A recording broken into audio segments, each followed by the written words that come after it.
साक्षीदार न्यूज चॅनलमध्ये आपले स्वागत आहे। भाजप स्वतःच्या चुका लपवत असल्याची टीका हिंदी सक्तीच्या मुद्द्यावरून शिवसेना युबीटीचे नेते अरविंद सावंत यांनी भाजपवर केली आहे। तर मराठी भाषेच्या प्रश्नांसाठी कोणत्याही पक्षाला बोलण्याची गरज नसून मराठीच्या अस्मितेसाठी दोन्ही ठाकरे बंधू एकत्र येत असल्याचा आनंद सावंत यांनी व्यक्त केलाय। तर ठाकरे बंधूंचा एकत्र येण्याने काही जणांना पोटसूर उठलं असल्याची खोचक टीकाही सावंत यांनी केली आहे। उद्धव ठाकरे यांनी स्वतः मुख्यमंत्री असताना राष्ट्रीय शिक्षण धोरणाला मान्यता दिली असल्याचं बोललं जात आहे। मात्र या प्रश्नावर अरविंद सावंत चांगले संतापले। अर्धवट माहिती घेऊन टीका न करण्याचा सल्ला त्यांनी दिलाय। तर भाजपनेच मराठी भाषा सक्तीची न करण्यासाठी खोडा आणला असल्याचा पलटवार सावंत यांनी केला आहे। आगामी निवडणुकीत दोन्ही ठाकरे बंधू एकत्र आल्यास आनंदच होणार असल्याचा म्हणत राज्यातील लाडक्या बहिणी दुखी असल्याचंही म्हटलंय। मूळ मुद्दा असा आहे की मराठीचा आहे, मराठी भाषा, मराठी माणूस, मराठी अस्मिता, मराठी संस्कृती आणि महाराष्ट्र, त्या विषयासाठी बोलवायला लागतं का माने? खरं तर माननीय राजसाहेब ठाकरे आणि माननीय उद्धवजी साहेब ठाकरे या दोघांनी मिळून आंदोलन पुकारलं तेव्हा दोघांच्याही तारखा वेगळ्या होत्या, पण मराठी माणसाच्या एका महत्त्वपूर्ण विषयासाठी जेव्हा आपण उभे राहतो तेव्हा असे वेगळे मोर्चे काढण्यापेक्षा आपण एकत्र आलं पाहिजे आणि तसा मोर्चा नियोजित झाला। आता याचा आनंद आहे, काहींच्या पोटात पोटसूळ उठला, त्याला करणार काय आपण?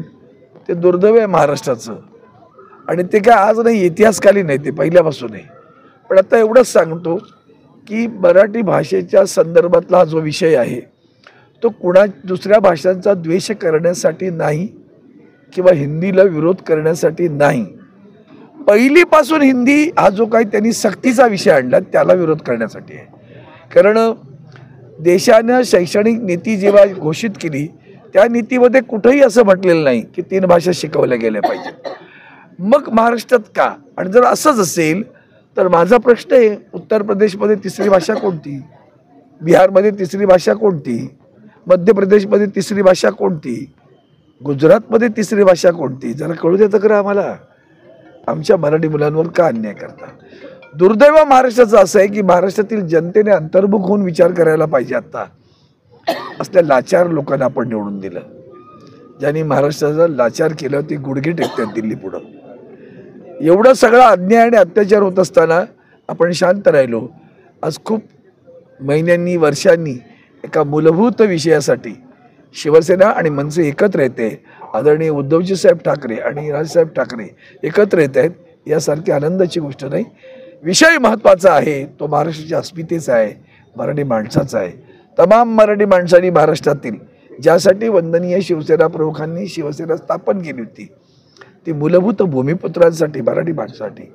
पण आज आमचा महाराष्ट्र सातत्यानं जातीपातीमध्ये आनंद आहे। महाराष्ट्रामध्ये पुन्हा वेळ अजून आता जिल्हा परिषद महानगरपालिका लागतील, बघा शिवसैनिक कसा उठलाय, तो त्याला कळून चुकलाय। आणि आमच्या लाडक्या बहिणी बघा दुःखी आहेत बिचाऱ्या, त्यांना या रे, आमच्या लाडक्या बहिणी दुःखी आहेत, त्या लांब बैसा या। सुखी आहेत की दुःखी आहेत?